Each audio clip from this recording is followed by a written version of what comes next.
Welcome to the dangers of the world, my fellow adventurer. My name is Model42 and today, in this new addition to my channel, we are taking a look at what makes the Succubus one of the most iconic, as well as dangerous adversaries in all of Pathfinder. Stay till the end to get some tips on how you might use her in your games. Let's go.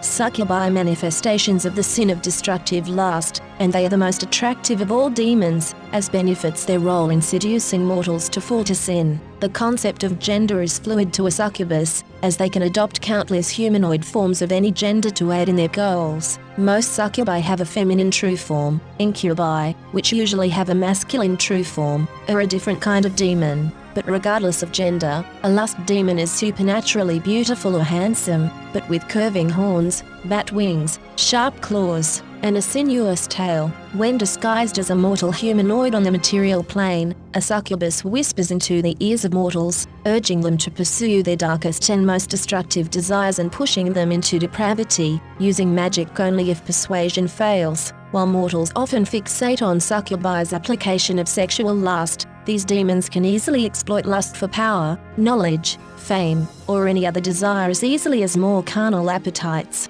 Their ability to infiltrate societies makes them excellent spies, assassins, and political saboteurs as well. Ultimately, the succubus enjoys all means of upending mortal culture.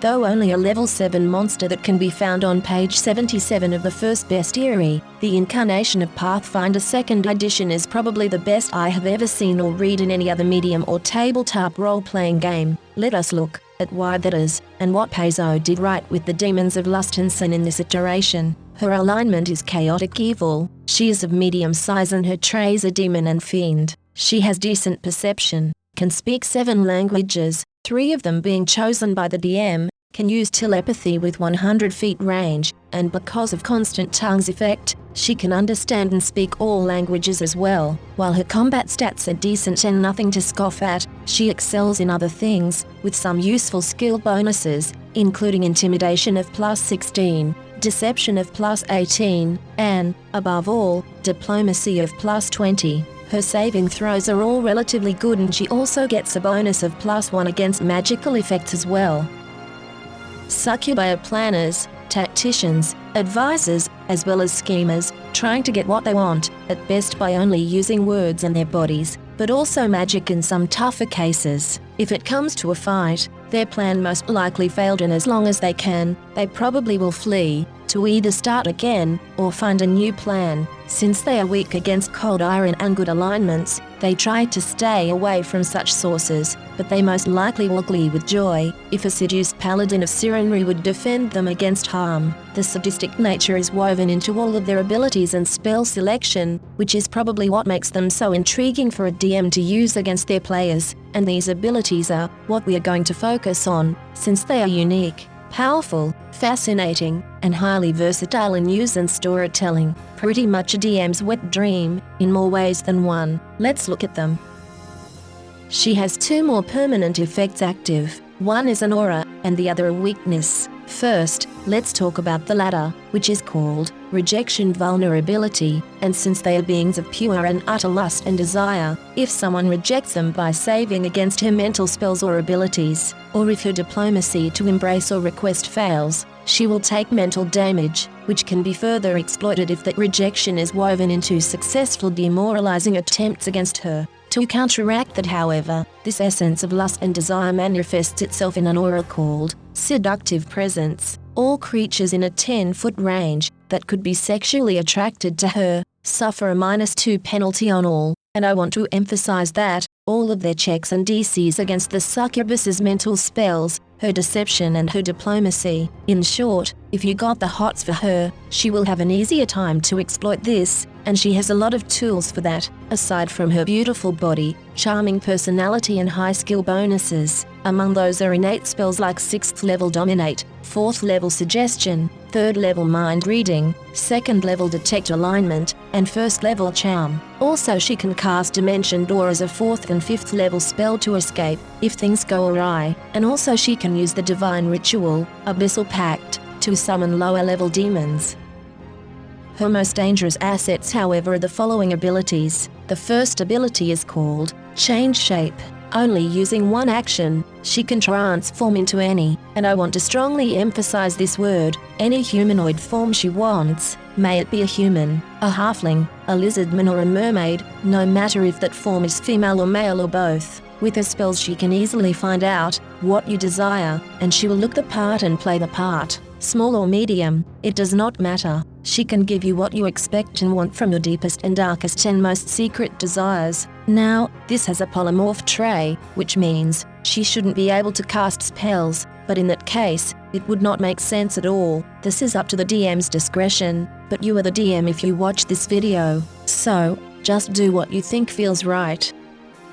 The second ability is named after a single, harmless word, embrace. This is an attack action for a single action, and on a success, she will grab you, most likely in a very romantic, intimate or human manner. What makes this so dangerous is that she does not use combat stats, or her athletics modifier for that. She uses her diplomacy for that, which is plus 20, in case you forgot. Since you most likely will be attracted to her, it is pretty much a 22 instead, so you most likely will give in. But grabbing isn't so dangerous now, is it?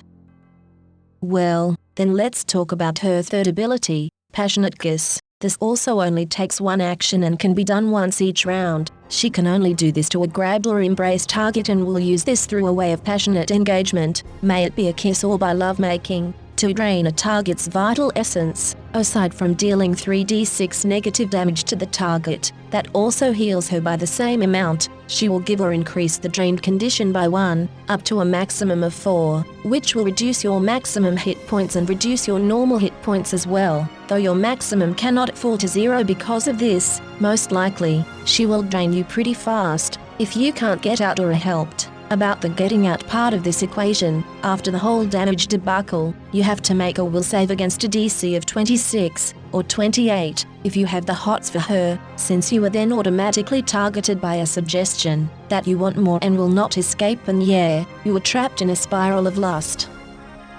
On the plus side, her fourth ability can be a great help to you. If there wasn't a catch, she can use her ability, called Profane Gift, by spending 3 actions once per day to a willing humanoid, and willing can also be got through her other means, to bestow a blessing upon you. This will give you an amazing +1 status bonus to all your attack rolls, skill checks, and saving throws from then on. Awesome! She can only do this to one person at the same time though, and she can also take it away as a free action anytime she wants, giving you a hard to get rid of stupefied precondition as thank you note. But until then, she can speak to you telepathically from any distance whatsoever and even see through your senses. Now for the catch, she can use suggestion through this link as well, and if you thought it couldn't get worse than that, it is much worse in fact, since whenever you make your save against that effect, your result will be 1 degree worse. So a success will be a fail, and a fail will be a critical fail, and from then on she can just tell you to jump off a cliff if she wants to, and you will do so gladly.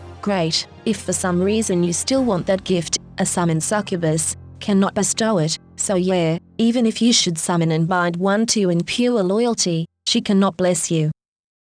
With that in mind, how should you, as the DM, use this amazing monster, with lower than average combat skills, in your games? Simple. Each player of D&D and Pathfinder, especially veterans, has at least heard of the succubus and the normal trap, that every woman in these games is evil and wants to suck your soul out. This however is not true, and you should play with that. Have a lot of pretty and nice women in the game, some more helpful than others, more important than others. Let them think that she is a succubus by playing right into what the players want, and then having her be a normal woman. But that princess they saved 30 sessions back, that they always came back and visited, that was helpful and nice, and that one player character fell madly in love with, is a succubus, albeit more leveled and with classes put on top of her. Since the party might be stronger, never make it obvious with women, or, as we learned and hopefully haven't forgotten, men as well. Smart players will trick you by making their characters gay, straight or something other, and since a succubus can pretty much be whomever she wants, even that helpful guard captain, that the muscular barbarian fell in love with after the captain saved him, is in truth a succubus. That could be a twist. The more you play with such ideas, the more paranoid will the heroes become. And also, not every succubus has to be evil. Alignment is never binding to a race or type, but to each individual, so be creative, and maybe think of more twists. Maybe the succubus could kill a PC right now in her bed, but she then spares him and binds him to her, for her own mission, and only when he succeeds, will she let him be. If she keeps her word, that is up to you. A succubus is one of the most amazing creatures in the whole game, since you can use her like any female character. She is well established and well known among players to make them paranoid, and above all, she can be whatever you want her to be. Now, at the end of this video, I thank you so much for watching and hope you want to see more content like this in the future. Until then, please leave a like, subscribe for more content, and write me a comment about the coolest and most amazing succubus or related story that you witnessed or heard about. Until then, sweet dreams are made of these.